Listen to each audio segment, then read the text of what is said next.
Sir Jony Ive is a delight of contradictions, Mr. Thin and Light and high-end who wanted to make the Apple Watch a fashion statement piece of jewellery, also the man who introduced the iPhone 5C as beautifully, unapologetically plastic. And now, a handful of years after he's left the company, those two products are set to come together like never before.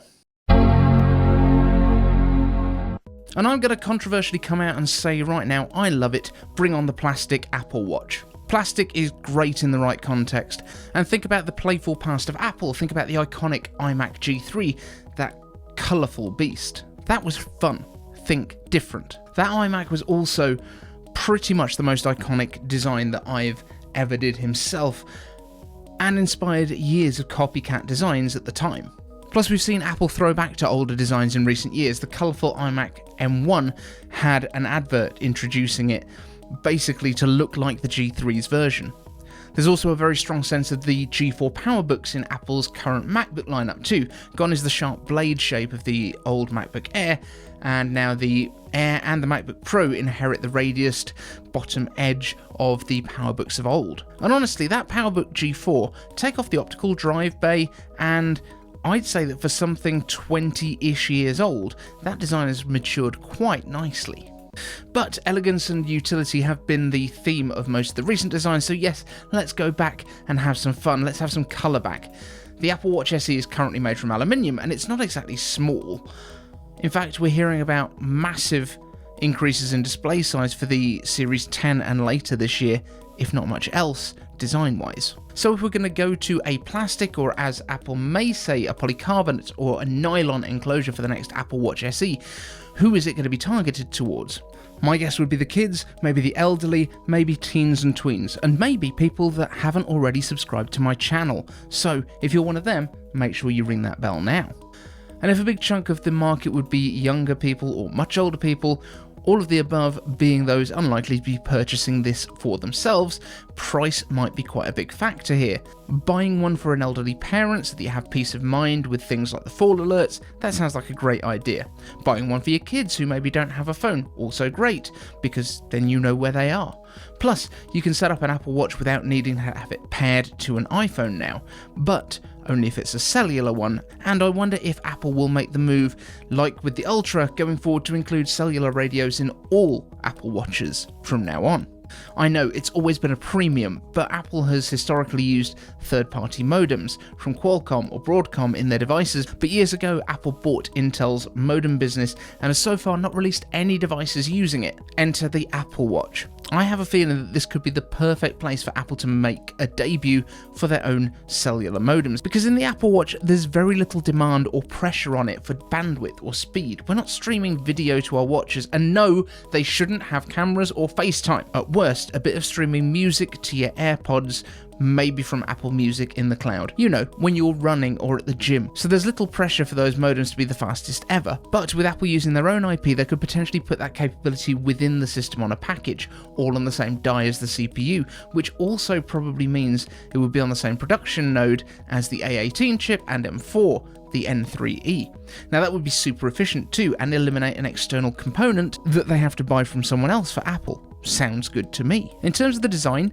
given the target audience, I would hope that Apple won't just replicate what we currently have. Give it a flat display, much like the Apple Watch Ultra, but with a slightly protruding border of the plastic shell. That would probably be ideal. Making flat pieces of glass is almost certainly cheaper than making those curved pieces, so cost savings. Also, being inside the composite casing will protect it from impact far better than those curved sides, which are, let's be honest, always where the impacts are most likely to occur, and always the first areas to get scratched up. And do you know what? Didn't we hear about an Apple Watch with a rubberized, rugged exterior a few years back before the Apple Watch Ultra showed up? I think we did. Now, I know some people will still worry about the material. Plastic. Is it really durable enough for something you're going to wear on your wrist every day? For kids in playgrounds not really paying it too much care? Well, I think it is. Consider the AirPods, which, by the way, could do with some colour options while we're here. When was the last time you saw a shattered AirPods case? Even a cracked one? Sure, search Google and you can find a handful of broken ones, but these seem to have been pried open to have a look at the interior. I genuinely think there will be zero issues with durability here. Will it scratch up a bit? Sure, but it's still working, and as the plastic itself is dyed throughout, those scratches won't really show, whereas the anodized finish on an aluminium watch will show the silver bare metal underneath. Way more noticeable. And one last thing, Apple might make it cheaper. Maybe $199, $179. But wouldn't that cannibalize the regular Apple Watch? Well, maybe that's why it would be brightly coloured plastic. I think way more people than Apple would like are picking the SE Apple Watch right now over the higher priced core Apple Watch because it's basically identical. Yeah, the display is a hair smaller, it has less of the more advanced health features like the ECG, the temperature sensor, and the oxygen saturation, unless you're in the US where even the pricey ones don't get that. But it does do all the core stuff: notifications, calls, workouts, activity rings, navigation. The missing stuff is really the stuff you would use occasionally and not every day. But something that you can dress up with a nice strap for an evening out versus a fun coloured watch might tempt more of those hovering over to the grown-up models, letting them easily decide to trade up, while opening the market below to people who want just the basics, or want to look frugal, or want to look fun, or don't really care about appearances that much, or are kids and are really price conscious. And if they're all cellular, the networks might do a lot of the selling for Apple, making them free on a monthly contract, or as an accessory with your iPhone that's just a few extra bucks a month. Or health insurance companies might give you a discount for making sure that you work out, or gyms as a member's benefit.